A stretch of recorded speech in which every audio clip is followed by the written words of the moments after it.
Assalamualaikum warahmatullahi wabarakatuh. Perkenalkan, nama saya Alfiatun, saya CGP Angkatan 4 SMA Negeri 1 Merah Mulia, Kabupaten Aceh Utara. Ingin menampilkan aksi nyata, koneksi antar materi dan budaya positif. Selamat menyaksikan.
Lingkungan sekolah, ya, itu contohnya dan masih banyak yang lain. Oke, baik, sekarang kita akan membuat keyakinan jelas itu. Masing-masing siswa akan memberikan satu atau dua atau terserah kalian keyakinan jelas apa yang baik untuk kelas kita.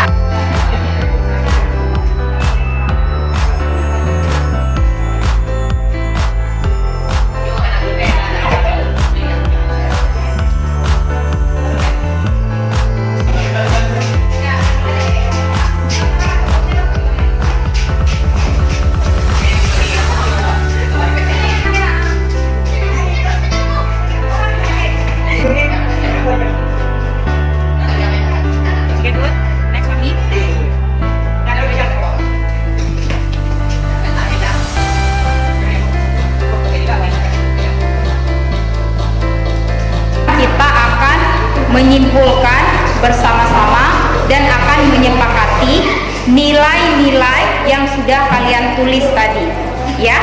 Oke, siapa satu orang mau membacakan dan satu orang mau menuliskan di sampingnya.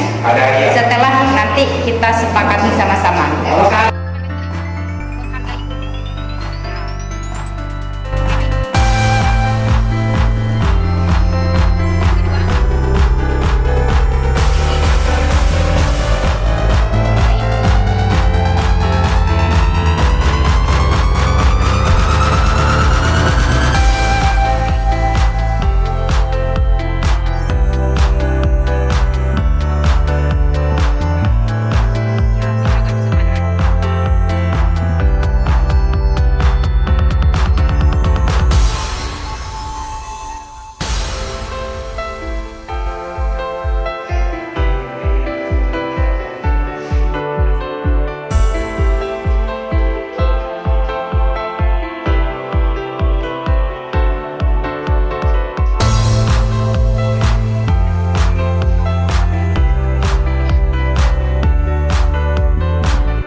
motivasi di kelas ini supaya bisa menjaga atau mengubah sikap-sikap mereka untuk menghargai pelajaran. Mana pendapatnya setelah kita buat keyakinan kelas?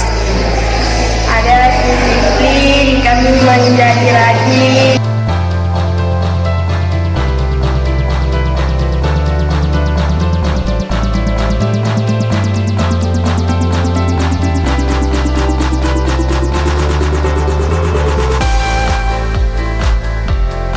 Tulisannya tentang apa?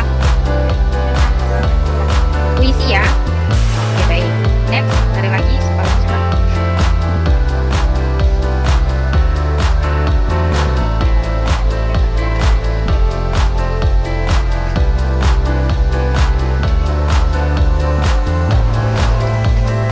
Oke, coba lihat kemarin. Yang menulis puisi siapa? Dua-duanya puisi ya?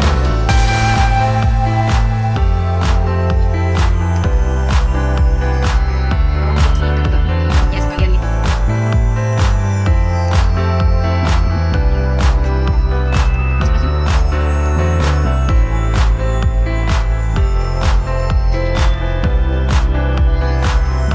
Puisi ya?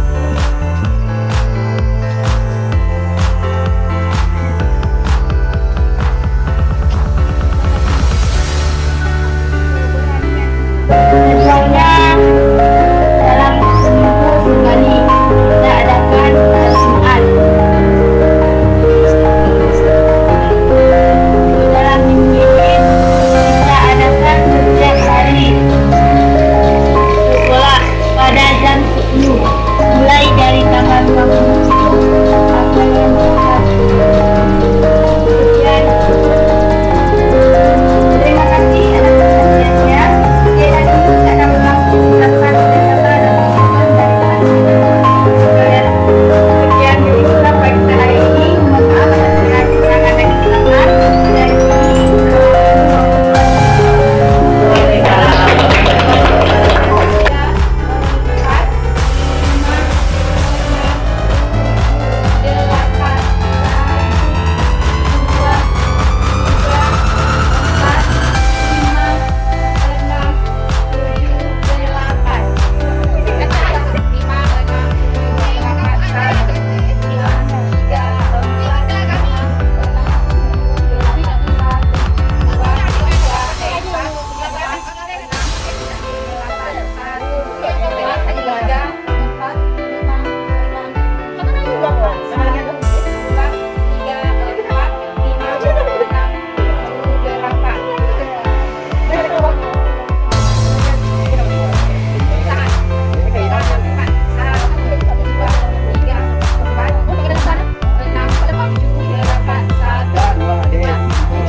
Assalamualaikum warahmatullahi wabarakatuh.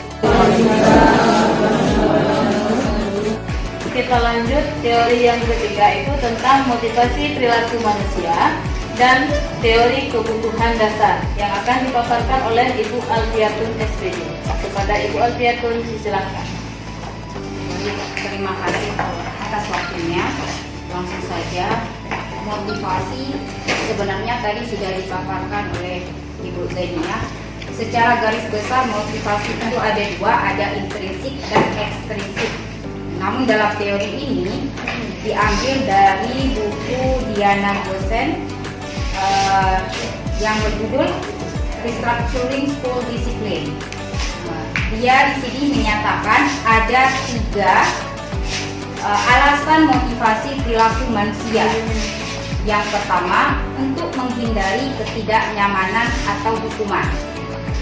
Kemudian yang kedua, untuk mendapatkan imbalan atau penghargaan dari orang lain. Ketiga, untuk menjadi orang yang mereka inginkan dan menghargai. dengan nilai-nilai yang mereka percaya. Oke, coba kita lihat yang pertama. Untuk menghindari ketidaknyamanan atau hukuman. Ini adalah motivasi perilaku manusia yang paling rendah, yaitu untuk menghindari ketidaknyamanan atau hukuman.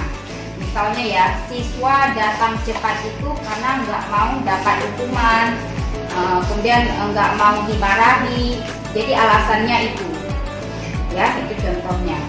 Kemudian yang kedua, untuk mendapatkan imbalan atau penghargaan dari orang lain. Misalnya ya, ada siswa datang cepat atau dia belajar karena ingin dapat ranking 1, karena ingin mendapat hadiah. Itu contoh motivasi untuk mendapatkan imbalan atau penghargaan dari orang lain.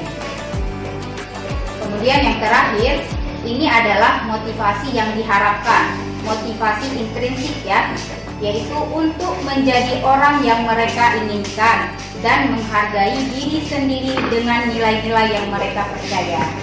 Jadi siswa itu atau diri kita itu harus ada nilai-nilai yang kita yakini. Misalnya kita sebagai seorang guru harus bertanggung jawab, kemudian harus menghargai orang lain, atau nilai-nilai kebajikan, norma-norma yang memang sering dan kita ketahui pada umumnya. Jadi kenapa seseorang berbuat baik, seseorang berperilaku itu? Karena mereka tahu nilai-nilai yang mereka yakini dan hargai, dan mereka melakukannya karena mereka ingin menjadi orang yang melakukan nilai-nilai yang mereka yakini tersebut. Jadi ini motivasi ini adalah motivasi intrinsik yang akan membuat seseorang memiliki disiplin positif, karena motivasi berperilakunya bersifat internal ya, bukan eksternal. Oke, kemudian motivasi itu sudah ada 3 tadi alasannya, namun masih banyak ya siswa yang belum punya motivasi intrinsik. Kenapa itu bisa terjadi? Karena pada dasarnya manusia itu punya kebutuhan dasar. Kalau menurut Diana Gosset ini dalam bukunya tadi Risatu Soul Disiplin, ada 5 kebutuhan dasar manusia yang harus dipenuhi. Ya, bahkan kita juga melakukan sesuatu itu untuk memenuhi kebutuhan dasar. Itu ada 5. Yang pertama itu ada kebutuhan survival, freedom, love and belonging, power and fun. Ini ya. Ini kalau misalnya seseorang melakukan suatu perilaku yang tidak baik atau tidak sesuai dengan budaya yang positif, misalnya siswa datang terlambat, itu pasti ada alasannya. Kenapa?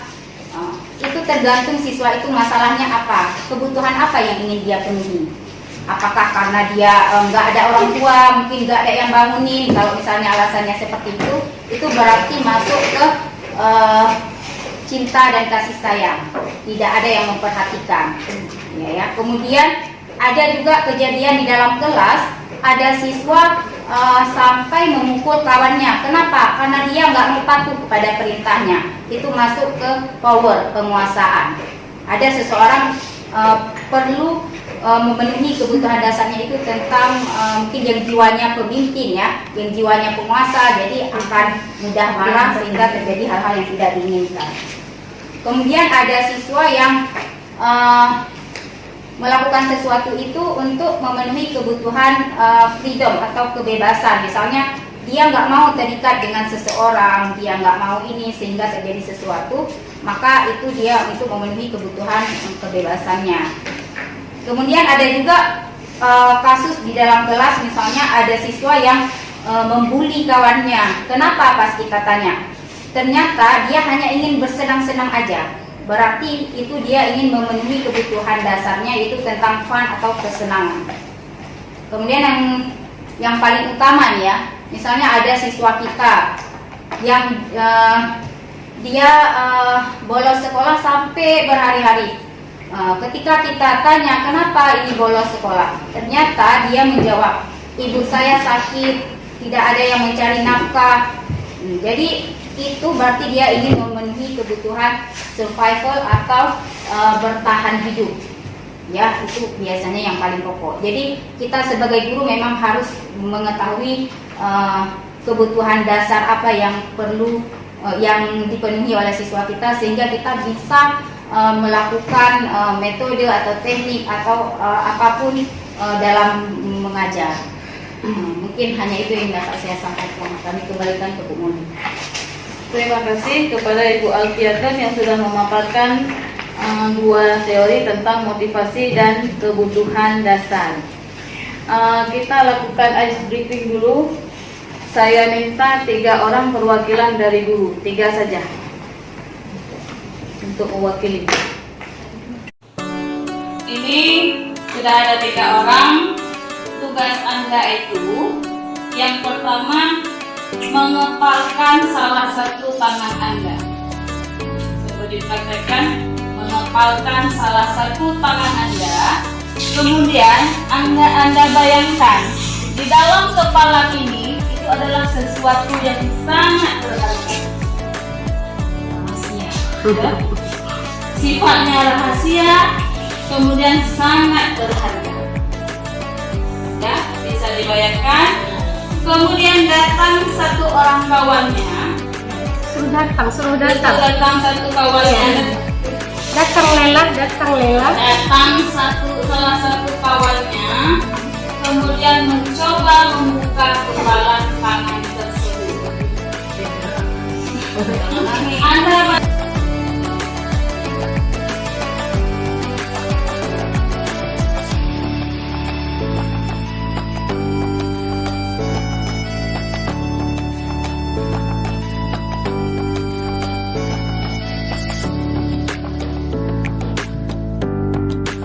dulu hasilnya. Kalau Ibu Salwiah, kenapa Anda terlalu erat menggenggam tangannya sampai tidak bisa dilepaskan sama Bu Lela? Karena ini barang saya berharga dan susah saya perjuangkan sehingga saya mendapat benda ini. Alasan yang bagus. Ibu Lilia bagaimana? Ini juga barang yang sangat berharga dengan penuh keringat.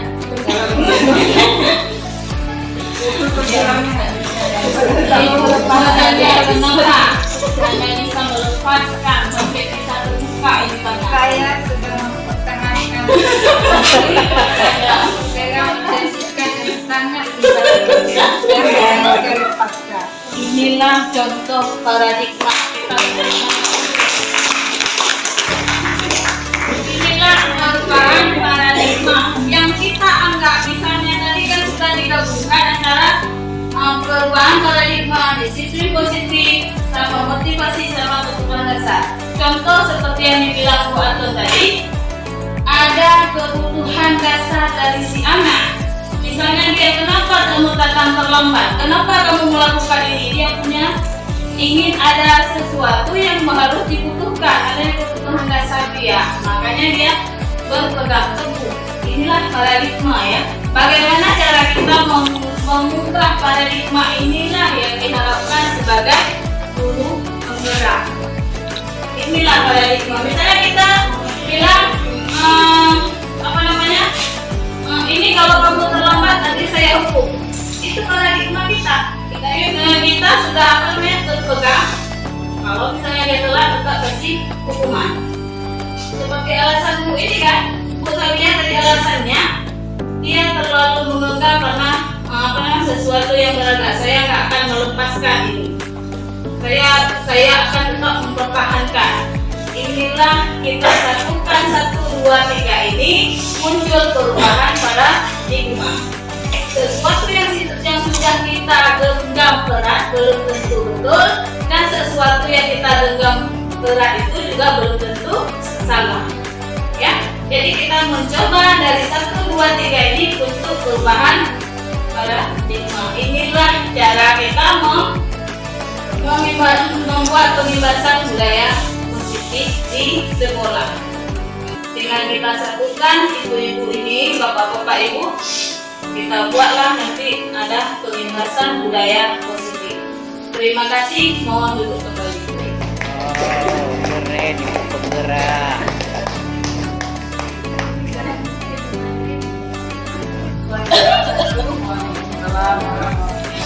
Terima kasih kepada ibu-ibu calon ibu penggerak angkatan 4. Jadi dari paparan tadi saya sedikit menyimak, namun ada beberapa pertanyaan. Salah satunya, bagaimana menerapkan budaya positif di sekolah dengan berbagai macam kondisi di mana?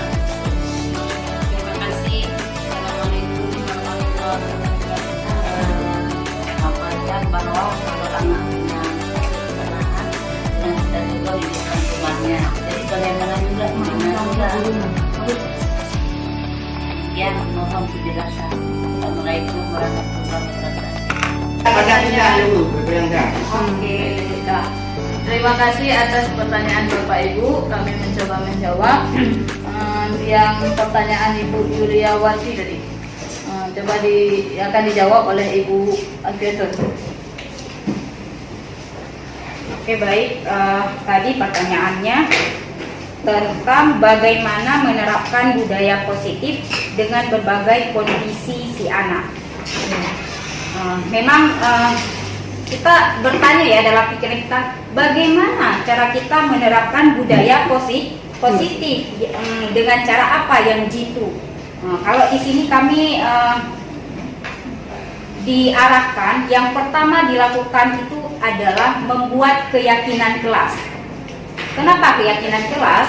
Karena di situ ada siswa-siswi, dari keyakinan kelas itulah pendapat mereka kita tampung.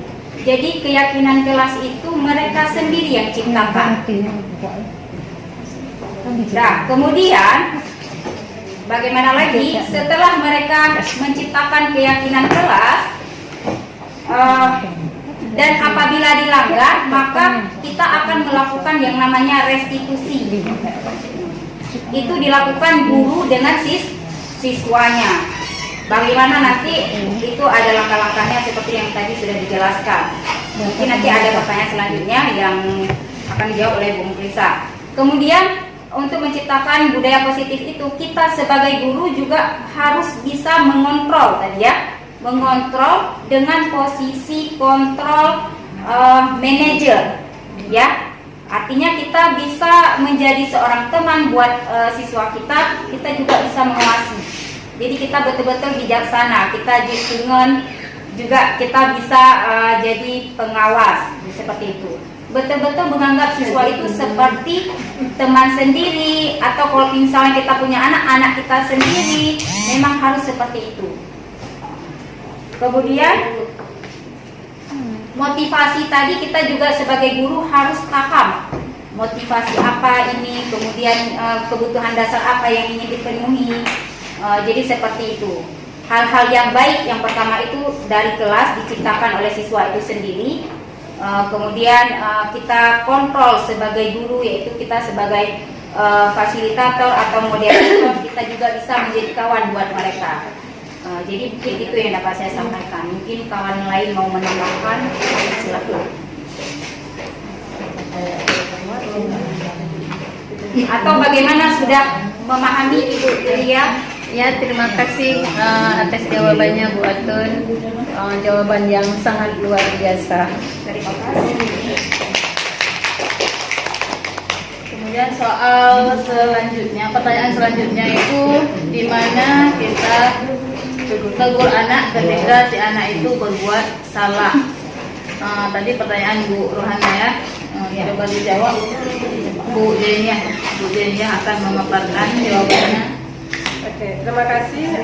Pertanyaan Bu Rohana, ketika si anak berbuat salah, kita tidak boleh menegur di depan temannya ya.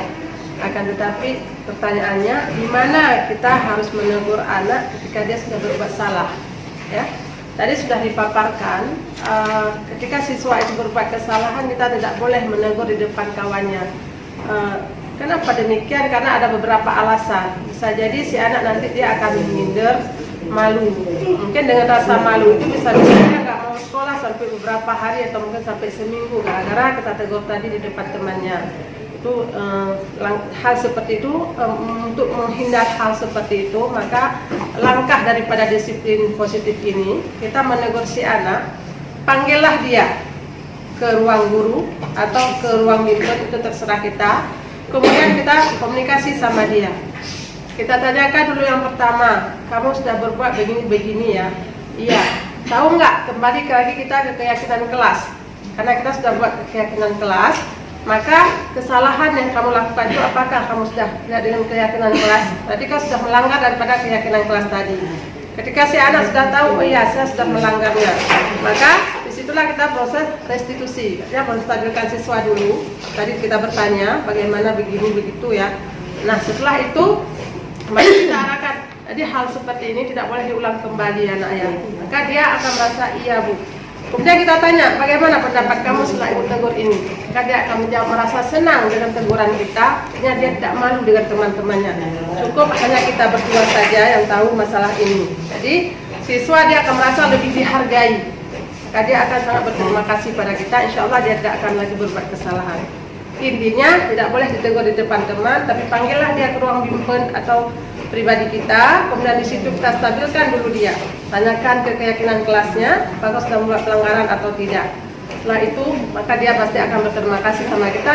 Proses penegurannya yang sangat terhormat. Begitu, kira-kira bagaimana? Mudah-mudahan hal ini bisa kita lakukan ke depannya, ya. Terima kasih. Cukup sekian dari kami tentang konsep budaya positif.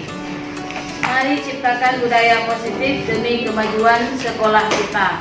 Saya Maulianti SE beserta kawan-kawan undur diri. Wassalamualaikum warahmatullahi wabarakatuh. Bagaimana tanggapan Ibu tentang seminar budaya positif yang telah dilakukan oleh calon guru penggerak di sekolah kita? Baiklah, saya akan menjawabnya. Tanggapan saya tentang budaya positif yang disampaikan oleh calon guru penggerak sangat mudah dipahami. Ini merupakan hal yang baik untuk mewujudkan karakter peserta didik sesuai Ki Hajar Dewantara. Budaya positif merupakan kebiasaan-kebiasaan positif yang dilakukan oleh seluruh komponen sekolah, terutama murid.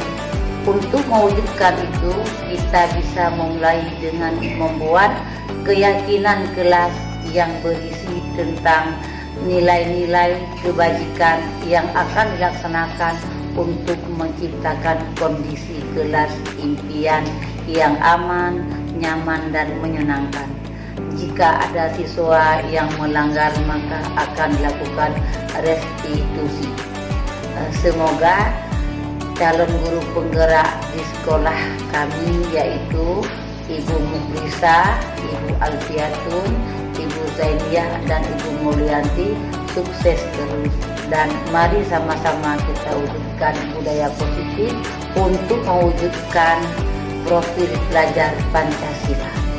Tapi demikian tanggapan saya.